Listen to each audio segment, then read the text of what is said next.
Yo tout le monde, c'est Aurel. Aujourd'hui on se retrouve pour la review de l'épisode final de Tokyo Ghoul Rush. Si vous n'avez pas vu l'épisode, je vous invite à aller le voir, c'est dispo sur Wakanim. Alors, vu que c'est l'épisode final de Tokyo Ghoul, en tout cas de l'animé, eh bien on va parler un petit peu globalement de Tokyo Ghoul Rush. Je vais pas revenir sur Tokyo Ghoul saison 1 et 2, on va vraiment parler globalement de Tokyo Ghoul Rush et un petit peu plus de cet épisode-ci. Du coup, je vais vous donner mon avis, vous me donnerez évidemment le vôtre en commentaire. Globalement, bon, moi ça va plutôt être divisé en deux, on va dire, parce que je vais parler plutôt de la première partie et de la deuxième partie de l'animé, parce que je trouve que c'est vraiment deux parties qui avaient rien à voir au final, enfin, sur le comment ils ont fait le truc, en tout cas. Du coup, on va quand même parler d'abord de l'épisode en soi, donc épisode final qui était sympa, mais sans plus. Pour un épisode final, je m'attendais un petit peu à plus.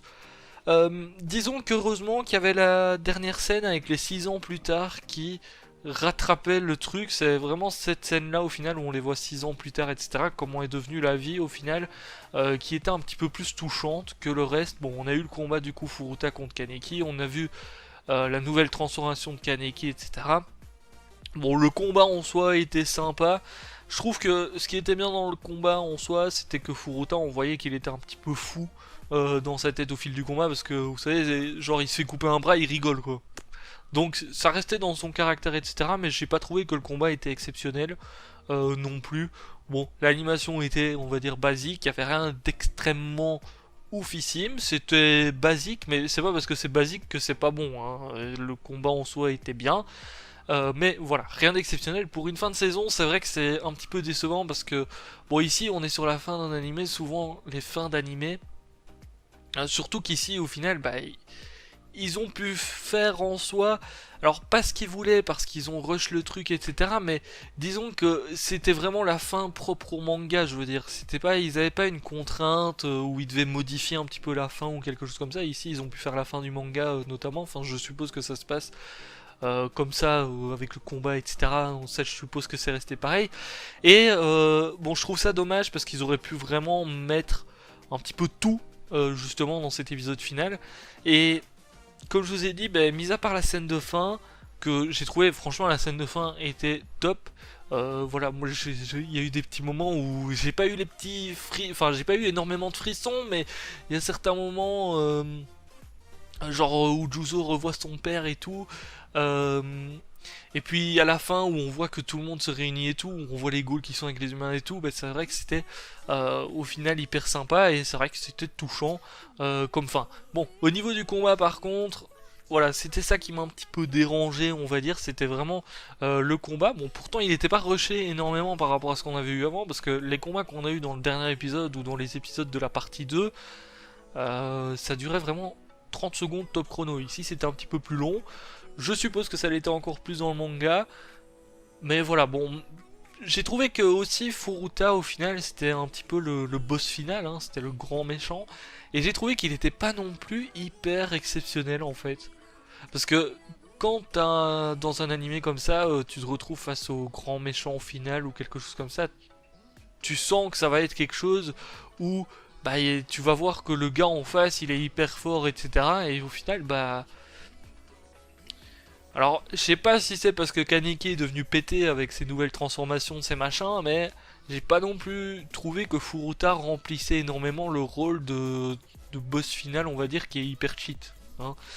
Bon, après Furuta, ce qui était un petit peu dérangeant aussi avec lui, je trouve, c'est que c'est un personnage qu'on a un petit peu appris à connaître dans Tokyo Ghoul Run notamment, mais j'ai pas trouvé non plus qu'il avait un développement hyper oufissime en fait. Ok, on a suivi ses plans, ses machins. Ici, notamment dans cet épisode-ci, on a vu un petit peu où il se voyait gosse avec Liz, même si j'ai pas trouvé que c'était hyper développé comme séquence. Notamment, on a deux fois, je crois, une séquence comme ça où on le voit gosse avec Liz. Franchement, j'ai pas trouvé ça hyper développé. Je trouve ça dommage. Je trouve qu'ils auraient pu plus développer justement Furuta à travers la saison. Pas dans le dernier épisode, parce que tu vas pas développer ton gros méchant juste dans le dernier épisode, mais au fil de la saison, je trouve qu'ils auraient peut-être pu un petit peu plus le développer. Donc ça, c'était un petit peu dommage. Bon, évidemment, ça c'est les soucis du rush, hein. On est tous d'accord pour dire que la saison a été rushée. Alors, est-ce que Tokyo Ghoul a été si mauvais que ça. Bon, au niveau de la première partie, parce qu'on va parler des deux parties différemment, dans le sens où euh, ils ont fait ça de manière différente. La première partie, franchement, je l'ai trouvé top. Ça avançait pas trop vite, ça avançait pas trop lentement, on avait vraiment les informations, ça suivait, bon, le manga, même si c'était peut-être un petit peu rapide par rapport au manga, il y avait peut-être des scènes qui avaient été un petit peu oubliées, mais c'était pas des trucs hyper graves non plus, hein, je veux dire. Du coup, la première partie, franchement, était cool. Enfin, moi, j'ai rien à dire dessus. Après, ceux qui ont lu le manga, qui connaissent à 100% le machin, vont peut-être dire oh, c'était nul quand même parce qu'il manquait ça, il manquait ça, il manquait ça. En tout cas, pour moi qui regarde que l'animé, la première partie de Tokyo Ghoul était franchement sympa, il n'y a rien à dire dessus. Certaines scènes étaient très bien faites, etc. Alors pour la deuxième partie, par contre, là c'est un petit peu différent. C'est un petit peu différent dans le sens où on va dire que globalement, en fait, le début de cette deuxième partie, j'ai trouvé ça hyper rapide, mais genre hyper rapide de ouf. Il y a certains moments où même tu revois des personnages que t'as pas vu depuis je ne sais quand, etc. Tu peux être vite perdu. C'est ça en fait le souci du rush, c'est que bah, il y a tellement d'informations au final, boum boum boum. Bon après il y a des scènes supprimées, etc. ou qu'ils ont un petit peu changé, mais bon.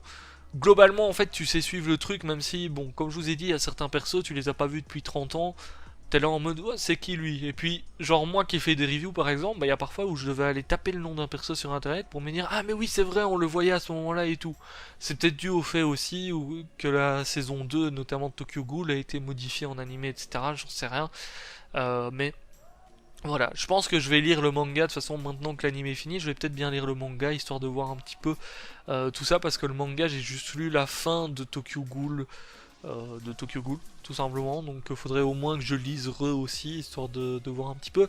Mais voilà, j'ai trouvé qu'il y avait le début de cette partie 2 était très rushé, ensuite on a eu un moment où les épisodes étaient franchement sympas, alors toujours rushé mais était beaucoup plus sympa et beaucoup mieux fait en soi. D'ailleurs, je l'avais dit dans les reviews justement de ces épisodes-là. En fait, c'était tous les épisodes où il n'y avait pas trop de combats qui étaient, je trouve, bien faits, qui étaient sympas.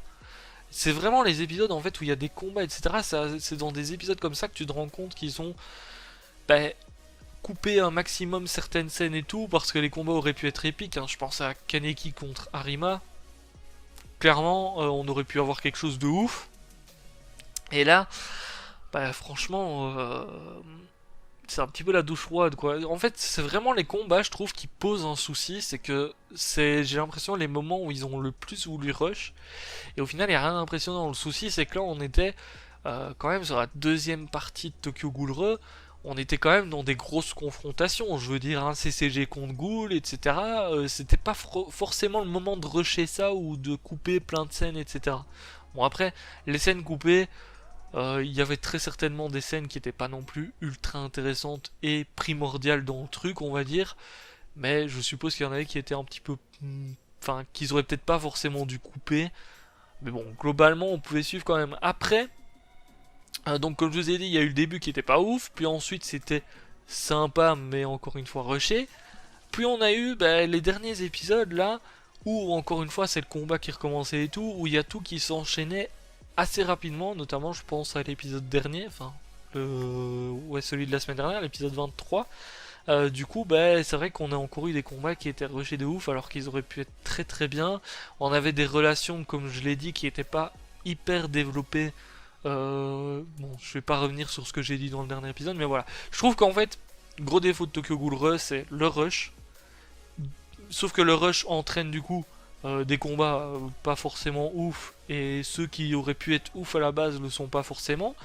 Du coup, bah, les personnages sont pas développés énormément. Ceux justement.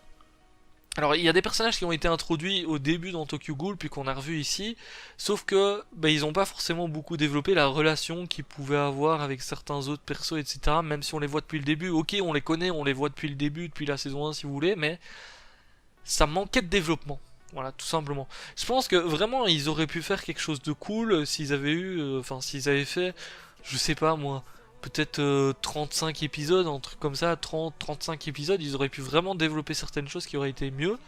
Euh, tout en coupant encore certaines scènes, parce qu'à mon avis en 35 épisodes il y aurait peut-être pas encore eu assez d'épisodes pour vraiment faire le truc correctement et tout, mais on aurait pu avoir beaucoup mieux quand même. Donc ça c'est un petit peu dommage, c'est vraiment le gros souci de Tokyo Ghoul Rush, c'est ce rush, ces coupures, c'est... Voilà, son développement tout simplement des personnages. Moi je regarde, quand je regarde un animé, alors ici notamment, bon c'était, voilà, c'est énormément de combats dans Tokyo Ghoul Rush. En soi dans cette deuxième partie en tout cas, c'était énormément de combats. Et bon moi quand je regarde un animé, j'aime bien voir l'histoire qui est développée, les développements des personnages, etc. Malheureusement, ben, le rush a fait que ça, on a, allez, un 20e du développement qu'on aurait pu avoir, peut-être même pas, donc c'est un petit peu compliqué, je trouve, c'est un petit peu compliqué. Après, donc au niveau de cet épisode-ci, au final on a Kaneki qui a dit que s'il devait revivre la même chose, il le revivrait, tout simplement, parce que... Alors, notamment on a Furuta qui lui dit, oui mais t'imagines si t'avais pas connu Liz, t'aurais pas connu tout ça, donc ta vie aurait été tranquille on va dire, etc. Sauf que Kaneki en fait n'a pas de remords par rapport à ce qu'il a fait, et je pense que c'est là qu'on voit que Kaneki a bien évolué quand même. C'est que au début, il aurait tout regretté en fait. Et puis là, en fait, avec tout ce qu'il a vécu, etc., bah, au final, il se dit, mais non, il y a des choses bonnes, il y a des choses mauvaises dans mon vécu, mais je l'échangerais pour rien d'autre en fait. Donc, on voit que Kaneki a évolué. Heureusement, j'ai envie de dire qu'ils ont posé des petits moments comme ça, parce que bon, le but c'est de voir quand même comment Kaneki est devenu à la fin.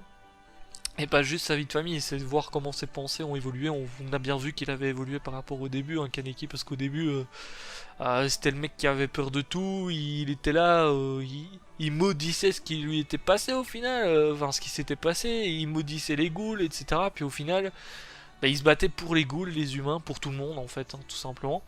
Alors il y a un truc aussi qui était sympa dans cet épisode-ci, mais bon c'était prévisible, hein, j'en avais déjà parlé, je sais plus dans quelle review, mais j'avais dit ok tout ce qui se passe là, ben, c'est vrai que c'est triste, mais est-ce que ça serait pas justement euh, quelque chose qui pourrait faire avancer la société dans le sens où les ghouls et les humains, pour la première fois, une bonne grosse partie des ghouls et des humains s'entraident tout simplement, ils sont entraînés dans le combat ici notamment. Et donc ça pourrait faire avancer les choses pour la relation ghoul-humain. Et au final, bon, c'est ce qui s'est passé. C'était obvious, hein, clairement. Mis à part s'ils finissent le manga sur la mort de Kaneki et que du coup le monde est perdu. Enfin... Mais sinon c'était obvious que ça allait faire quelque chose comme ça. Après avoir combattu ensemble, ils n'allaient pas commencer à se retaper dessus. Mais bon, en soi, justement, la scène où on les revoit, comme je vous ai dit, c'est les scènes 6 ans plus tard, etc. Où on les revoit qui sont tous en mode... oh, content de se revoir et tout. Enfin, je trouve ça cool de voir les ghouls et les humains qui sont tout simplement ensemble quand on voit qu'avant, ben, ils pouvaient pas vivre les uns avec les autres, t'avais les ghouls qui bouffaient les humains, etc. Donc, en soi, c'est la fin, cucul la praline, hein, on va, voilà, autant le dire, hein, c'est la fin toute gentille, cucul la praline qu'on verrait dans n'importe quel autre manga animé, enfin, dans 95% des autres mangas ou animés, c'est pareil. Hein, les fins, c'est toujours une bonne fin, c'est très rarement des mauvaises fins. Et ici, bon, on est sur une très bonne fin au final. Bon, après, on les voit un petit peu qui se réunissent tous parce que, voilà, pour aller en famille chez Kaneki tout simplement. Donc, on voit euh, le gosse d'ailleurs de Kaneki et Tuka. Bon, après, il n'y avait rien non plus d'exceptionnel à la scène, c'était mignon et tout. Ce qui m'a limite le plus touché en fait dans les scènes de fin qu'on a vues, c'était le moment où Juzo revoit son père, enfin son beau-père du coup. Limite c'est le moment qui m'a le plus touché parce que je m'attendais pas à ce qu'il le revoie en fait. Ça c'était, on va dire, inattendu. Enfin pour moi en tout cas c'était inattendu qu'il le revoie et qu'il soit soigné, etc. Donc ça c'était limite le moment qui m'a le plus touché parce que leur relation justement à eux deux au final on avait déjà eu du développement par rapport à ça auparavant. Donc c'est ça qui était bien, c'est ça qui changeait par rapport à certaines, enfin, à d'autres relations qu'on a eues dans le dernier épisode, etc. Bah ici c'était différent parce que on connaissait déjà les deux personnages, ils avaient déjà eu un premier développement, et du coup, bah revoir ça, c'était touchant. Je trouve que, enfin, d'après moi, c'était la scène la plus touchante en tout cas de toutes celles qu'on a vues là. Je sais pas, n'hésitez pas à me dire ce qui vous a le plus touché justement dans la scène de fin ou dans tout l'épisode hein, globalement. Après il y avait aussi le moment en soi où ben, il y a Kaneki qui va détruire le noyau du dragon, le deuxième noyau, et où il revoit Lise, etc. et qui lâche la petite larme. Ben, disons que c'était un petit peu touchant aussi, mais bon, un petit peu moins, on va dire, parce que bon, moi, Lise, j'aime pas trop le personnage, hein, je vous le dis tout de suite. Enfin, même si en soi, elle était beaucoup là pour Kaneki, hein, parce que c'est souvent elle, on va dire, quand elle parlait avec Kaneki, etc., qui débloquait certaines situations, qui permettaient justement à Kaneki d'évoluer et tout, mais bon, c'était pas mon personnage préféré, Lise, donc perso, voilà, mais en soi, c'était touchant aussi quand il la revoit et qu'il lâche sa petite larme et tout. Et puis revoir après aussi bon, les humains et les ghouls. Voilà, globalement, l'épisode était sympa, mais c'était pas exceptionnel pour une fin d'animé, pour une fin de manga. Bon, après, dans le manga, je suppose que c'est beaucoup mieux fait, donc on va plutôt parler de la fin de l'animé. N'hésitez pas à me dire ce que vous avez le plus aimé dans cette saison, le personnage que vous avez le plus apprécié, que vous trouvez qui est bien développé, etc. Pareil, pour les scènes de fin, n'hésitez pas à me dire ce que vous avez kiffé. Sur ce, moi je vous laisse là. On va se retrouver très bientôt pour d'autres reviews. Je pense faire des petites reviews sur Promised Neverland pour ceux qui comptent regarder. Donc voilà, vous pouvez retrouver ça sur la chaîne. Je pense en faire à partir de janvier. Je crois que c'est le 9 janvier que ça commence si je me trompe pas. Donc voilà, sur ce, je vous laisse là. Je vous dis à très très bientôt. Ciao, bye bye.